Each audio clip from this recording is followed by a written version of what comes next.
ರಾಘವೇಂದ್ರ ಅವರು ಬೆಳಗ್ಗೆಯಿಂದ ಯಾವ ರೀತಿಯ ಪ್ರಚಾರವನ್ನು ಮಾಡ್ತಾ ಇದ್ದಾರೆ, ಜನರ ಜೊತೆ ಇದ್ದಾರೆ, ನಿರಂತರ ಬಿಡುವಿಲ್ಲದ ಪ್ರಚಾರವನ್ನು ಗಮನಿಸ್ತಾ ಇದ್ದಾರೆ. ಇನ್ನು ಅವರ ಪುತ್ರ ಸುಭಾಷ್ ಅವರು ನಮ್ಮ ಜೊತೆ ಇದ್ದಾರೆ. ಅಪ್ಪ ಯಾವ ರೀತಿಯಾಗಿ ಇವ್ರಿಗೆ ಟೈಮ್ ಕೊಡ್ತಾ ಇದ್ರು ಅನ್ನುವಂಥದ್ರ ಬಗ್ಗೆ ಕೇಳುವಂಥ ಕುತೂಹಲ ನಮಗೂ ಕೂಡ ಇದೆ. ಸುಭಾಷ್ ಅವರೇ ನಮಸ್ಕಾರ. ಮೊಟ್ಟ ಮೊದಲ ಬಾರಿಗೆ ತಂದೆಯ ಜರ್ನಿಯಲ್ಲಿ ಈಗ ನೀವು ಕಾಣಿಸ್ತಾ ಇದ್ದೀರಾ. 4ನೇ ಬಾರಿಗೆ ಈಗ ತಂದೆ ಎಲೆಕ್ಷನ್ಗೆ ನಿಂತಿರುವಂಥದ್ದು. ರಾಜಕಾರಣ ನೋಡ್ತಾನೆ ಇರ್ತೀವಿ, ರಾಘವೇಂದ್ರ ಅವರ ರಾಜಕಾರಣವನ್ನು, ಚಿಕ್ಕಪ್ಪನ ರಾಜಕಾರಣವನ್ನು, ತಾತನ ರಾಜಕಾರಣವನ್ನು.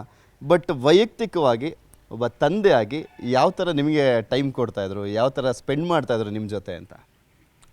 ಫಸ್ಟ್ ಆಫ್ ಆಲ್ ನ್ಯೂಸ್ 18ಗೆ ಧನ್ಯವಾದಗಳು.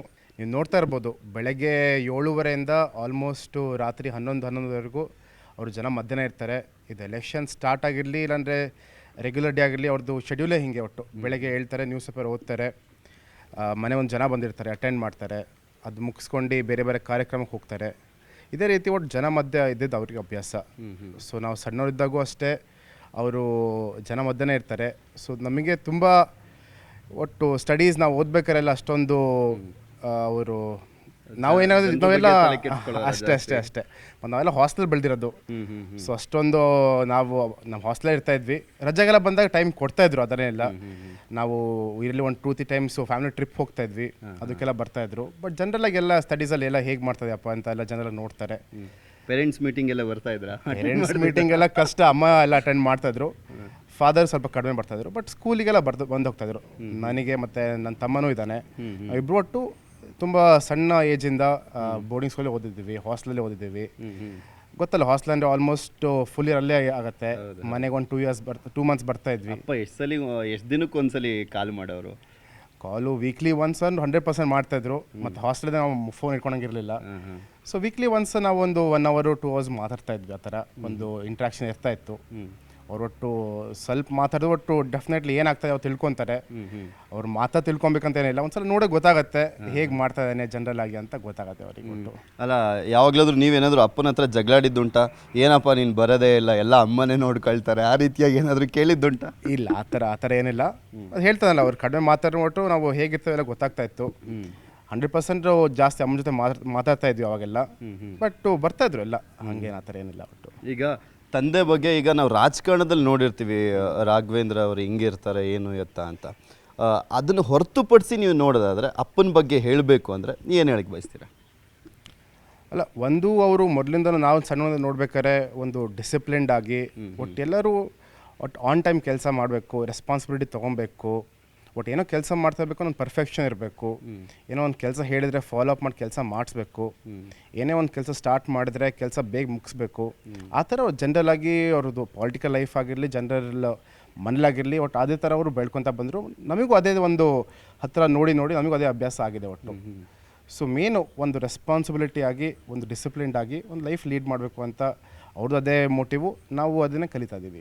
ಈಗ ಕೆಲವರಿಗೆ ತಂದೆ MLA ಆದಾಗ ಅಥವಾ ಅವ್ರ ತಾತ ಯಾವುದಾದ್ರೂ ಒಂದು ದೊಡ್ಡ ಹುದ್ದೆಯಲ್ಲಿದ್ದಂಥ ಸಂದರ್ಭದಲ್ಲಿ ತುಂಬ ಹೆಮ್ಮೆ ಅನಿಸ್ತಾ ಇರುತ್ತೆ.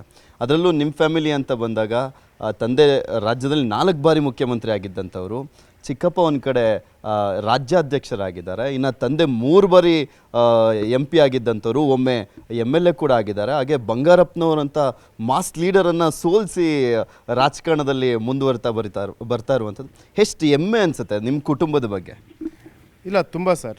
ಏನಾಗುತ್ತೆ, ಈಗ ತಾತವ್ರ ಬಗ್ಗೆ ಹೇಳಬೇಕಾದ್ರೆ ಅವ್ರು ಸಣ್ಣವರು, ಒಟ್ಟು 25-30 ವರ್ಷ ಇದ್ದಾಗಿಂದ ಒಟ್ಟು RSS ಅಲ್ಲಿ ಅವರು ಸೇರ್ಪಡೆ ಆಗಿ ಸುಮಾರಷ್ಟು ಅವರು ಶ್ರಮ ಹಾಕಿದ್ದಾರೆ.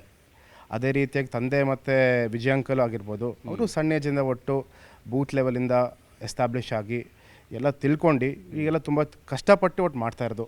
ಒಟ್ಟೇನು ಅಷ್ಟು ಸುಲಭವಾಗಿ ಅಂತೂ ಎಲ್ಲ ಸಿಕ್ಕಿಲ್ಲ. ಒಟ್ಟು ಎಲ್ಲರೂ ಅವ್ರು ಶ್ರಮ ಹಾಕಿ ಅಷ್ಟು ಬೆಳೆದಿದ್ದಾರೆ. ಒಟ್ಟು ಜನ ಮಧ್ಯೆ ಇದ್ದು ಜನ ಜೊತೆ ಸ್ಪಂದಿಸ್ತಾ ಅವ್ರು ಡೈಲಿ ಸಿಗ್ತಾ ಇದ್ದಾಗ ಅದೇ ಅವರಿಗೊಂದು ಅದೇ ಒಂದು ಸ್ಟ್ರೆಂತ್ ಆಗಿದೆ ಅಂತ ಹೇಳಕ್ಕೆ ಇಷ್ಟಪಡ್ತೀನಿ. ತಾತ ಸಿಕ್ಕಾಗ ಏನು ಹೇಳ್ತಾ ಇರ್ತಾರೆ, ಏನಂತ ಕರೀತಾರೆ ನಿಮಗೆ ತಾತ? ಇಲ್ಲ, ಅವರು ನನ್ನ ಹೆಸರನ್ನ ಹೇಳ್ತಾರೆ. ಬಟ್ಟು ಅವರಿಗೆ ಈಗ ಸದ್ಯಕ್ಕೆ ನಾನಿಲ್ಲಿ ಶಿವಮೊಗ್ಗದಲ್ಲಿ ಬಿಸ್ನೆಸ್ ನೋಡ್ಕೊತಾನೆ. ಸೊ ಫಸ್ಟು ಅವರಿಗೆ ಶಿವಮೊಗ್ಗದಲ್ಲಿ ಸುಭಾಷ್ ಹೇಗಾಗ್ತದೆಯಪ್ಪ, ಅಲ್ಲಿ ಎಷ್ಟು ನಂಬರ್ಸ್ ಆಗ್ತಾ ಇದೆ, ಜನ ಬರ್ತಾ ಇದ್ದಾರಾ, ಕಸ್ಟಮರ್ಸ್ ಹೇಗಿದ್ದಾರೆ, ಫಸ್ಟು ಅದೇ ಕೇಳೋದವರು. ಅದಾದಮೇಲೆ ಬೇರೆ ನೀನು ಹೇಗಿದೆಲ್ಲ ಕೇಳ್ತಾರೆ. ಒಟ್ಟು ಅವರು ಹೇಳ್ದಂಗೆ ಒಟ್ಟು ನಮ್ಮ ರೆಸ್ಪಾನ್ಸಿಬಿಲಿಟಿ ಏನು ಕೊಟ್ಟಿರ್ತಾರೆ, ಸರಿ ಮಾಡ್ತಾ ಇಲ್ಲ ಅಂತ ಒಂದೇ ಕ್ವಶನ್ ಕೇಳ್ತಾರೆ. ಅವ್ರಿಗೆ ಗೊತ್ತಿರೋದು ನಂಬರ್ಸ್ ಎಲ್ಲ, ಬಟ್ ಸುಮ್ಮನೆ ಕ್ರಾಸ್ ಚೆಕ್ ಮಾಡಿ ನಮಗೊಂದ್ಸಲ ಕೇಳ್ತಾರೆ. ಅಟ್ಲೀಸ್ಟ್ ಸುಭಾಷ್ ಎಲ್ಲ ಕಡೆ ಹೋಗ್ತಾ ಇದೆ, ನಾವು ಗೊತ್ತಿದೆಯಾ ಸಣ್ಣ ಏಜಲ್ಲಿ ಅಂತ ಕ್ರಾಸ್ ಚೆಕ್ ಮಾಡ್ತಾ ಇರ್ತಾರೆ. ಅದೇ ಫಸ್ಟ್ ಕೇಳೋದು ಅವರು.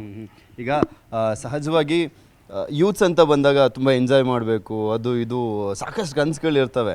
ಈಗ ಸುಭಾಷ್ ಅವ್ರಿಗೆ ನಿಮ್ಮ ಹೆಸರಲ್ಲಿ ಬಹುದೊಡ್ಡ ಜವಾಬ್ದಾರಿಗಳು, ರೆಸ್ಪಾನ್ಸಿಬಿಲಿಟಿ ಅಂದರೆ ಯಡಿಯೂರಪ್ಪನವ್ರ ಮೊಮ್ಮಗ, ರಾಘವೇಂದ್ರ ಅವರ ಮಗ, ವಿಜೇಂದ್ರ ಅವರಿಗೆ ನೀವು ಅಂದರೆ ನಿಮಗೆ ವಿಜೇಂದ್ರ ಅವರು ಚಿಕ್ಕಪ್ಪ, ಈ ರೀತಿಯಾದಂಥ ದೊಡ್ಡ ದೊಡ್ಡ ರೆಸ್ಪಾನ್ಸಿಬಿಲಿಟಿ ಇದೆ. ಒಂದು ಸ್ವಲ್ಪ ಲೈನ್ ಕ್ರಾಸ್ ಮಾಡಿದ್ರು ಯಾಕೆ ಬೇಕಪ್ಪ, ಕುಟುಂಬಕ್ಕೆ ಏನಾದರೂ ಆಗ್ಬಿಡುತ್ತೆ, ಆ ಥರ ಕಾಡಿದ್ದುಂಟಾ, ಏನಾದರೂ ಅನಿಸ್ತಾ ಇರುತ್ತಾ? ಇಲ್ಲ, ನಮಗೆ ಆ ಥರ ಪ್ರೆಷರ್ ಆಗಿರ್ಬೋದು, ನೀವು ಆ ಥರ ಫ್ಯಾಮಿಲಿ ಬಗ್ಗೆ ಹಾಗೇನು ಇಲ್ಲ. ಬಟ್ ನಾವು ಸಣ್ಣವರಿದ್ದಾಗಿಂದನೂ ನಾವು ನಮ್ಮ ಫ್ರೆಂಡ್ಸ್ ಎಲ್ಲ ಆರಾಮಾಗಿದ್ದೀವಿ. ನಮಗೆ ಆ ಥರ ಪ್ರೆಷರ್ ಅಂತ ಇಲ್ಲೇ ಇಲ್ಲ.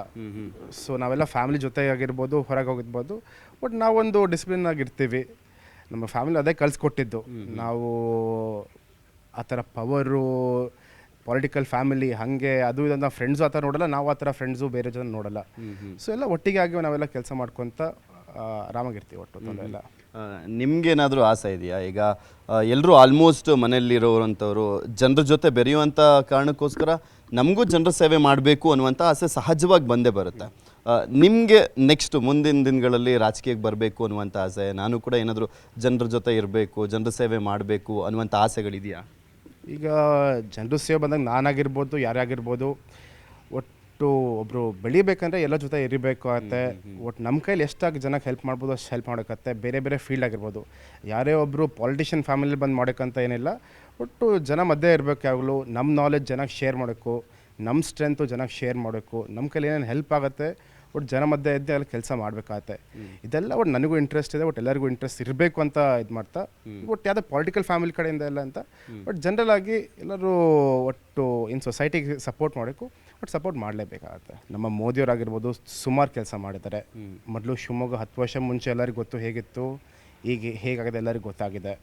ಇದೆಲ್ಲ ಮೋದಿಯವರು ಕೊಟ್ಟಿದ್ದ ಅವ್ರದ್ದು ಸ್ಕೀಮ್ಸು ಮತ್ತು ಅವ್ರದ್ದು ಒಂದು ಏನು ವಿಷನ್ ಇದೆ, ಆ ವಿಷನ್ನು ಫಾದರ್ ಇಲ್ಲಿ ಒಂದು ಎಕ್ಸಿಕ್ಯೂಟ್ ಮಾಡ್ತಾ ಇದ್ದಾರೆ. ಮತ್ತು ಶಿವಮೊಗ್ಗದ ನಮ್ಮ ಏನು ಪ್ರಾಬ್ಲಮ್ಸ್ ಇದೆ ಅರ್ಥ ಮಾಡ್ಕೊಂಡು ಒಟ್ಟು ಎಷ್ಟು ಬೇಗ ಆಗುತ್ತೆ ಅಷ್ಟು ಬೇಗ ಶಿವಮೊಗ್ಗ ಏನೇನು ಮಾಡ್ಬೋದು ಅದೆಲ್ಲ ಲಾಸ್ಟ್ 10 ವರ್ಷದಲ್ಲಿ ಮಾಡ್ತಾ ಇದ್ದಾರೆ. ಇನ್ನೂ ಸುಮಾರು ಪ್ಲ್ಯಾನ್ಸ್ ಇದೆ.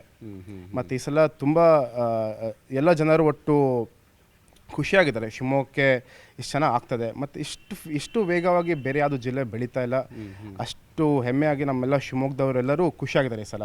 ವಾಟ್ ಇನ್ಸ್ಪೈರ್ಸ್ ಯು ಅನ್ಸುತ್ತೆ? ಅಂದರೆ ತಾತ ಆಗಿರ್ಬೋದು ಅಥವಾ ತಂದೆ ನೋಡಬೇಕಾದ್ರೆ ಅಥವಾ ಚಿಕ್ಕಪ್ಪನ ನೋಡಬೇಕಾದ್ರೆ, ಇಲ್ಲ ನಾನು ಇದನ್ನು ಮಾತ್ರ ಅಳವಡಿಸ್ಕೊಳ್ಳೇಬೇಕು ಅಂತ ಅನಿಸೋದಾದರೆ ನಿಮ್ಗೆ ಯಾವಾಗಲೂ ಅದೊಂದು ಕಾಡ್ತಾ ಇರುತ್ತೆ. ಅಂದರೆ ಯಾರೇ ಆಗಲಿ ಅವ್ರ ಮನೇಲಿ ಯಾರಾದರೂ ಒಂದು ಒಳ್ಳೆ ಹೆಸರು ಅಥವಾ ಒಂದು ಒಳ್ಳೆ ರೀತಿಯಲ್ಲಿ ಹೋಗುವಂಥ ಸಂದರ್ಭದಲ್ಲಿ ನಾನು ಹಿಂಗೆ ಆಗಬೇಕಪ್ಪ ಅಥವಾ ಇದನ್ನು ಅಳವಡಿಸ್ಕೊಬೇಕು ಅನಿಸುವಂಥ ಟೈಮ್ನಲ್ಲಿ ನಿಮ್ಗೇನು ಅನಿಸ್ತಾ ಇರ್ತದೆ? ಅದೇ ಸರ್, ಸಿಂಪಲ್ ಸರ್. ಒಂದು ಡಿಸಿಪ್ಲಿನ್ಡಾಗಿ ಒಂದು ಎಲ್ಲರೂ ಒಂದು ಲೈಫ್ ನಾವು ನೋಡಬೇಕಾಗತ್ತೆ. ಏನೋ ಒಂದು ರೆಸ್ಪಾನ್ಸಿಬಿಲಿಟಿ ಕೊಟ್ಟಾಗ ನಾವು ಅದನ್ನು ರೆಸ್ಪಾನ್ಸಿಬಿಲಿಟಿ ತೊಗೊಂಡು ಬಟ್ ಅದನ್ನು ಕಂಪ್ಲೀಟ್ ಮಾಡಬೇಕು. ಅದನ್ನು ನೀವು ಎಷ್ಟು ಫಾಸ್ಟ್ ಮಾಡ್ತೀರಾ ಅಷ್ಟು ಒಳ್ಳೆಯದು. ಒಟ್ಟು ಇದು ನಾನು ನಮ್ಮ ಫಾದರು ಮತ್ತು ನಮ್ಮ ತಾತನ ನೋಡಿ ಇದು ಇನ್ಕಲ್ಕೇಟ್ ಮಾಡೋಕ್ಕಂತ ನನಗೆ ಅಷ್ಟೇ. ಕೊನೆಯದಾಗಿ ಕೇಳೋದಾದರೆ, ಯಾವುದೇ ತಂದೆ ಆದರೂ ಕೂಡ ತನ್ನ ಮಕ್ಳಿಗೆ ಹೇಳ್ತಾರೆ, ನೋಡು ಇದು ಮಾತ್ರ ಮಾಡಬೇಡ, ಏನು ಬೇಕಾದ್ರೂ ಮಾಡು, ಇದು ಮಾತ್ರ ಮಾಡಬೇಡ ಅಂತೆಲ್ಲ ಕೆಲವೊಂದು ರಿಸ್ಟ್ರಿಕ್ಷನ್ಸ್ ಇರುತ್ತೆ. ಆ ರೀತಿಯಾಗಿ ಈಗ ರಾಘಣ್ಣ ನಿಮ್ಗೇನು ಹೇಳ್ತಾರೆ ಅಂತ? ಇಲ್ಲ, ಒಂದು ಜನರಲಾಗಿ ಎಲ್ಲರೂ ಹೆಲ್ತ್ ಆಗಿರ್ಬೋದು, ಹೆಲ್ತ್ ನೋಡ್ಕೊತಾನೆ ಇರಬೇಕು, ಎಲ್ಲರೂ ಹುಷಾರಾಗಿರಬೇಕು. ಎಲ್ಲ ಟ್ರಾವೆಲ್ ಮಾಡ್ಬೇಕಾದ್ರು ನಾವು ಬೆಳಗ್ಗೆ ಬೇಗ ಸ್ಟಾರ್ಟ್ ಮಾಡಬೇಕು, ರಾತ್ರಿ ತುಂಬ ಟ್ರಾವೆಲ್ ಮಾಡೋಕ್ಕೆ ಹೋಗಬಾರ್ದು. ಈ ರೀತಿ ನಮಗೆ ಹೇಳ್ತಾ ಇರ್ತಾರೆ. ಒಟ್ಟು ಮನೆಗೆ ಬೇಗ ಹೋಗಬೇಕು, ಬೇಗ ಬರಬೇಕು ಅಷ್ಟೇ, ಮತ್ತೇನಲ್ಲ. ಓಕೆ, ಥ್ಯಾಂಕ್ ಯು ಸುಭಾಷ್ ಅವರೇ. ಇಷ್ಟೋ ತನಕ ನ್ಯೂಸ್ 18 ಜೊತೆ ಮಾತನಾಡಿದ್ದಕ್ಕೆ. ಕೇಳಿದ್ರಲ್ಲ, ತುಂಬ ಪ್ರೌಡ್ ಅಂದರೆ ತಾತ, ಚಿಕ್ಕಪ್ಪ, ಅಪ್ಪ ಮಾಡ್ತಾ ಇರುವಂಥ ಜನಸೇವೆ ಅವರಿಗೆ ತುಂಬ ಹೆಮ್ಮೆ ಅನಿಸುತ್ತೆ. ಅದರ ಜೊತೆಗೆ ಏನು ಈ ರೀತಿಯಾಗಿ ಜನಸೇವೆಯನ್ನು ಮಾಡ್ಕೊಂಡು ಬರ್ತಾ ಇದ್ದಾರೆ, ಆ ರೀತಿಯಾಗಿ ನಾನು ಕೂಡ ಮಾಡಬೇಕು ಅನ್ನುವಂಥ ಆಸೆನೂ ಕೂಡ ಸುಭಾಷ್ ಅವರಿಗೆ ಇರುವಂಥದ್ದು. ನೋಡೋಣ ಮುಂದಿನ ದಿನಗಳಲ್ಲಿ ಯಾವ ರೀತಿಯಾಗಿ ಅವರು ಕೂಡ ರಾಜಕೀಯಕ್ಕೆ ಕಾಲಿಟ್ಟು ಅವರು ಕೂಡ ರಾಜಕಾರಣವನ್ನು ಮಾಡುವಂಥ ನಿಟ್ಟಿನಲ್ಲಿ ಮುಂದಾಗ್ತಾರಾ ಅಥವಾ ಬಿಸ್ನೆಸ್ ಮೆನ್ ಆಗಿನೂ ಕೂಡ ಜನಸೇವೆಯನ್ನು ಮಾಡ್ಬೋದು ಅನ್ನುವಂಥ ನಿಟ್ಟಿನಲ್ಲಿ ಒಂದು ಮೆಸೇಜನ್ನು ಪಾಸ್ ಮಾಡ್ತಾರಾ ಅಂತ. ಇದಾಗಿತ್ತು ಸುಭಾಷ್ ಜೊತೆ ಅವರಿಗಿನ ಮಾತು. ನೋಡ್ತಾರೆ ನ್ಯೂಸ್ 18, ಜಾಲ ನಮ್ಮದು, ಬಲ ನಿಮ್ಮದು.